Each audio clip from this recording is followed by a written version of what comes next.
Hello, good morning everyone. আমি shiny. আজকে আমার ব্লগে আপনাদেরকে স্বাগত জানাই। কেমন আছেন আপনারা সবাই? আমি তো বেশ ভালোই আছি। এই সবে সকাল হয়েছে, এখনো সূর্যি মামার দেখা পাওয়া যায়নি। ঘড়িতে সময় সকাল 7টা। আজকে আমাদের বাড়ি ফিরে যাওয়ার দিন, যার জন্যে ব্রেকফাস্টটা তাড়াতাড়ি করেই করে নেব। আর ব্রেকফাস্ট করার উদ্দেশ্যেই এলাম। এখানে দেখছি প্রচুর অপশন আছে, চিজ, হ্যাম, বেকন এইসব। তবে এই তিনটের কোনোটাই আমার একদমই পছন্দের না। তবে স্যালাডগুলো আবার বেশ পছন্দের। চেরি টমেটো, যেটা তো মুখে দিলেই যেন এক অদ্ভুত বাস্ট হয়। প্লেটটা তো নিয়ে নিয়েছি, এরপর এক এক করে খাবারগুলোও নিয়ে নিই। আজকে তাড়াতাড়ি ব্রেকফাস্ট কমপ্লিট করে যেতে হবে। এইদিকে দেখলাম কিছু লেটুসও আছে। তো সকাল সকাল যাতে ডায়েটের সব কিছু ঠিকঠাক থাকে, তাই কিছুটা স্যালাড খেয়ে নেওয়াই ভালো। এরপর সারাদিনে আর কি পাওয়া যাবে সেটা বলা যাচ্ছে না, কারণ যখন দেখবেন এক জায়গা থেকে অন্য জায়গা যাওয়া হয় বা ট্রাভেল করা হয়, তখন না খাওয়ার ঠিক থাকে না ঘুমের ঠিক থাকে। যখন যেটা পাওয়া যায় সে অনুপাতেই খেতে হয়। একটা বয়েলড এগও নিয়ে নিই। বেশ গরম আছে দেখলাম ডিমটা, আর গরম গরম ডিম সেদ্ধ খেতে বেশ ভালো লাগে।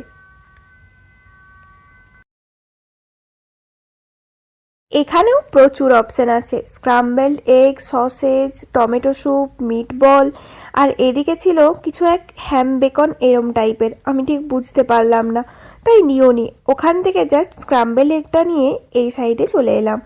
এখানে জ্যাম, ব্রেড এছাড়াও বিভিন্ন টাইপের সকালে খাবার মুসলি, কর্নফ্লেক্স বা ওটস পাওয়া যাচ্ছে। তো এখান থেকেই ওই ফ্রুটসের সাথে ওটস নিয়ে নেব।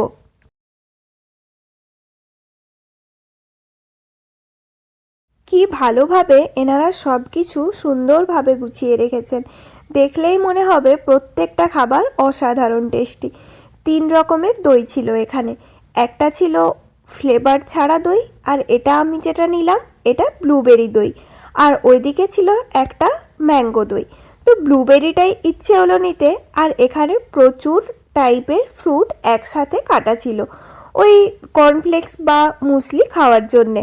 আমি কর্নফ্লেক্সটাই বেশি পছন্দ করি, তাই 1 হাতা মতো কর্নফ্লেক্সও নিয়ে নিই।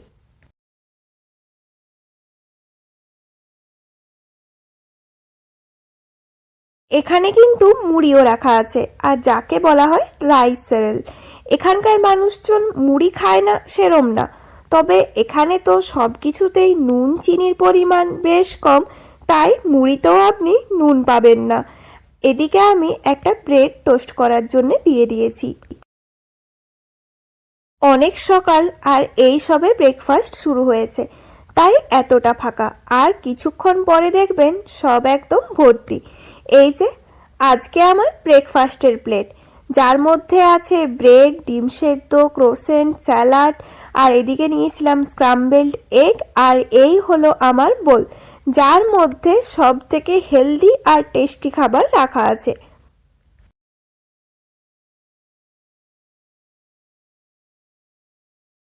এদিকে আমি একটা স্যান্ডউইচ টাইপের বানিয়ে নিচ্ছি। দেখলাম বানানোর জন্য সবই আছে, তো আলাদা আলাদা না খেয়ে স্যান্ডউইচ বানিয়ে নেওয়া যাক।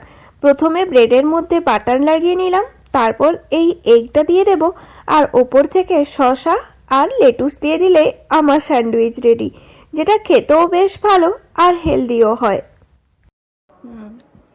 Pixel cleaner one of the আমার স্টোরেজ প্রচুর আছে। কর্নফ্লেক্স, ফ্রুটস আর দই বেশ ভালো করে মিক্সড করে নিই।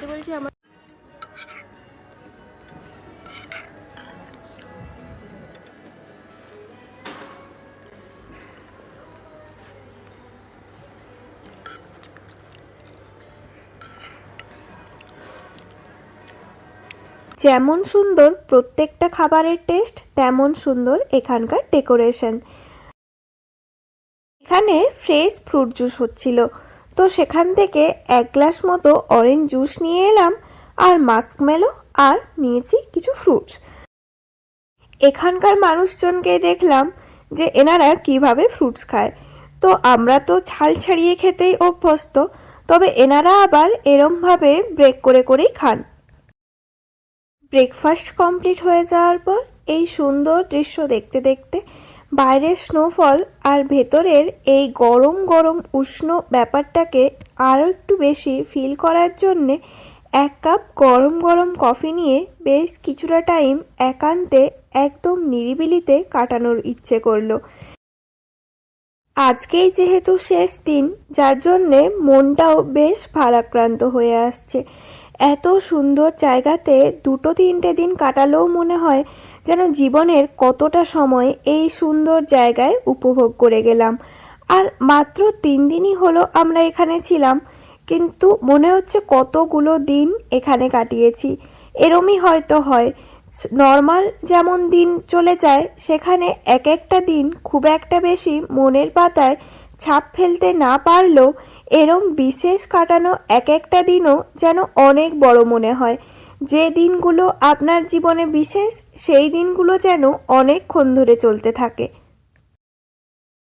সত্যি আর মন চাইছে না যে এই সব কিছুকে ছেড়ে আবার ফিরে যাই, তবে ফিরে তো যেতেই হবে। কোনো কিছুর একটা শেষ হলেই তবেই তো নতুন কিছু শুরু হয়।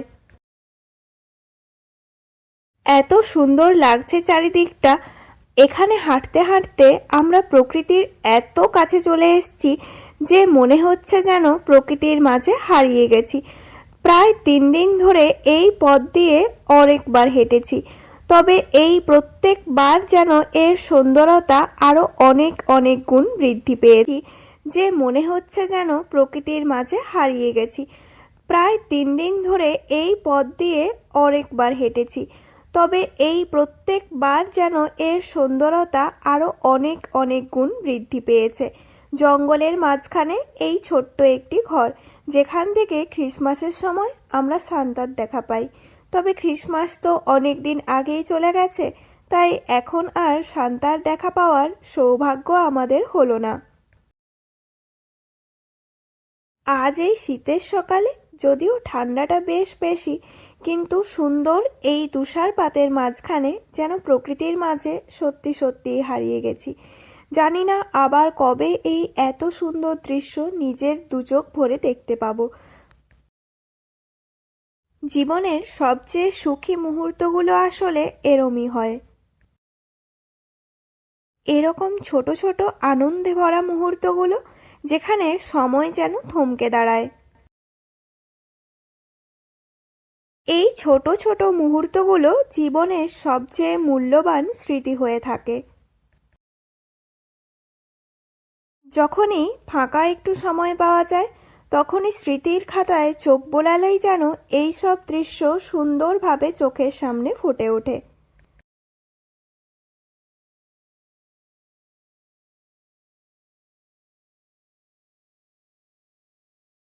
সকালে যখন ওয়েদার রিপোর্ট চেক করছিলাম, তখন দেখলাম সকালের দিকে একটু মেঘলা থাকলেও ওই 9টা-10টার দিকে সূর্যি মামার দেখা পাওয়া যাবে। তখনও আমরা এখানেই থাকছি। এখন যদিও মেঘলা আছে, যদি রোদ উঠতো তাহলে এই জায়গা যেন আরও বেশি সুন্দর হয়ে উঠত। একটু একটু করে কিন্তু আমরা সূর্যি মামার দেখা পেতে চলেছি। চলুন এরপর তাহলে গুটি গুটি পায়ে অরোরা কেবিনের দিকে এগোনো যাক, যেটা ছিল আমাদের 3 দিনের বাসস্থান, রুম নাম্বার 43। এটাও এক স্মরণীয় নাম্বার হয়ে থাকলো। যাক, চলুন তাহলে যাই, আর সব কিছু প্যাকিং করে বেরোতে হবে। তবে ইচ্ছে আছে আবার শাড়ি পরার, জানি না টাইম হবে কিনা। যেদিন থেকে এসছি সেদিন থেকেই ভাবছি, কিন্তু এক্সিকিউট আর করা হচ্ছে না। দেখি আজকে যদি টাইম হয় তাহলে পরবো। এই ভ্লগটা এখানেই শেষ করলাম। দেখা হবে পরের নতুন একটি ভ্লগে। Thanks for watching.